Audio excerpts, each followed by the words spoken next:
मीना कहती है, हबीब, तुमने आज तक जो किया वो सब मेरे सामने आ गया।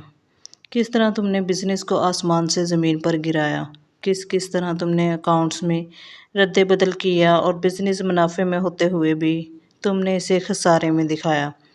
सब कुछ मेरे सामने आ चुका है। ये सुनते ही हबीब के तो रंग ही उड़ जाते हैं। मीना कहती है कि तुमने कभी इस कारोबार को अपना समझा ही नहीं, तुमने हमेशा इसे लूटने की ही कोशिश की।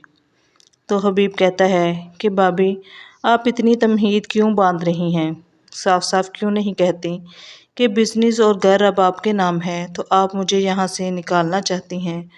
तो मीना कहती है कि हबीब, तुम बहुत ढीठ हो। मैं ये सब बातें ऐसे ही नहीं कह रही, मुझे जमशेद ने सब बताया है कि कैसे कैसे तुमने कारोबार को नुकसान पहुंचाया और किस किस तरह अपनी जेबें भरी। ये भी कि इस कांट में किस किस को तुमने अपने साथ मिलाया। वो तो चलो गैर लोग थे, तुम तो अपने थे। तुमने अपने ही भाई को धोखा दिया और अब यतीम भतीजे का माल हड़पना चाहते हो। ज़हीर तो आस्तीन का सांप पाल रहे थे। समीना कहती है कि तुम जाओ इस घर को छोड़कर, हमें तुम्हारी कोई ज़रूरत नहीं। तो हबीब कहता है कि भाभी, आप ऐसे क्यों कह रही हैं? आखिर ये मेरा भी घर है, मैं कहाँ जाऊँगी? तो समीना कहती है कि मैं इस घर को मालकन हूँ, मैं जिसको चाहूँ रखूँ, जिसको चाहूँ निकालूँ। ये घर और कारोबार मेरे शोहर की कमाई का है, मुझे निकालने का पूरा हक है। मैं अब तुम्हें मज़ीद बर्दाश्त नहीं कर सकती। इतना कहकर समीना भाभी चली जाती है और हबीब कहता रहता है कि भाभी, मैं कहाँ जाऊँगा। हबीब जब रहीला के पास जाता है तो उसे सारी बात बताता है, तो रहीला के रंग ही उड़ जाते हैं और कहती है कि हम कहाँ जाएंगे, हमारे पास तो यही एक ठिकाना है। तो हबीब कहता है कि तुमने हमेशा मुझे गलत पट्टी पढ़ाई, ये सब तुम्हारी वजह से हो रहा है, वरना समीना भाभी ने कभी मुझसे ऐसे बात नहीं की। हम सब इतने इत्तेफाक से रहते थे इस घर में। ज़हीर भाई ने हमेशा मुझे अपना छोटा भाई समझा और हमेशा मेरी ज़रूरियात, मेरे बच्चों की ज़रूरियात पूरी की,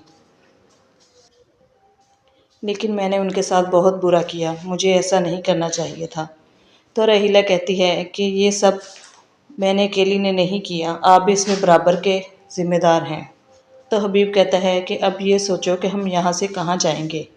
तो रहीला कहती है कि अगर आप को एतराज़ ना हो तो हम आलिया के घर चले जाते हैं, कुछ दिन वहाँ रह लेंगे।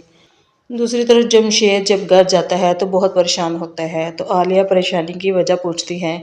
तो जमशेद कहता है कि भाभी समीना बहुत मासूम हैं, इनको अपने ही लूटते रहे और उनको खबर तक ना हुई। तो आलिया कहती है कि क्या मतलब? तो जमशेद सारी बात बताता है कि किस तरह वो और फराज भाई ने लोगों के साथ मिलकर उनको धोखा दिया। तो आलिया सर पकड़ लेती है और कहती है कि सिर्फ हबीब भाई ही नहीं बल्कि राहिला आपी भी इसमें बराबर की शरीक हैं। तो जमशेद कहता है कि क्या मतलब है? तो आलिया कहती है कि मुझे आपसे एक बात शेयर करनी है, अगर आप गुस्सा ना करें। मेरा इसमें कोई कसूर नहीं है, लेकिन मेरा ज़मीर ये गवारा नहीं करता कि मैं ये बात आपसे छुपाऊं।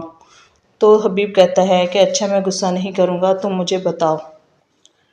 तो आलिया कहती है कि आपको याद है कि जो डकैती पड़ी थी जिसमें आपकी बहन का जेवर और एनी का जेवर था? तो हबीब कहता है कि हाँ, मैं कैसे भूल सकता हूँ। तो आलिया कहती है कि वो डकैती नहीं थी, वो चोरी करवाई गई थी। तो हबीब कहता है कि क्या मतलब? तो आलिया कहती है कि वो चोरी राहीला ने करवाई थी, क्योंकि मैंने उन्हें बता दिया था कि अम्मी के कमरे में बहुत सारा जेवर है। तो हबीब सर पकड़ लेता है और कहता है कि कहीं तुम तो इसमें मुलव्वस नहीं? तो आलिया कहती है कि नहीं, मुझे ये सब पता नहीं था, मुझे ये सब राहीला आपी ने बाद में बताया। मैं सिर्फ इसलिए चुप थी कि क्योंकि वो मेरी बहन थी, लेकिन अब मैं आप ही मेरे लिए सब कुछ हैं, मुझे ऐसी लालची बहन नहीं चाहिए।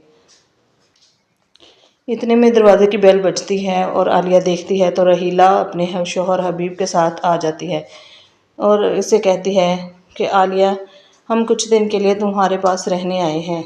तो आलिया कहती है कि रहीला आप इन्हीं पैरों से वापस चले जाएं, हम आपको नहीं रख सकते, मेरा शोहर इस बात की इजाज़त नहीं देता। तो नाजरीन, मायरी ड्रामे में इतना ही।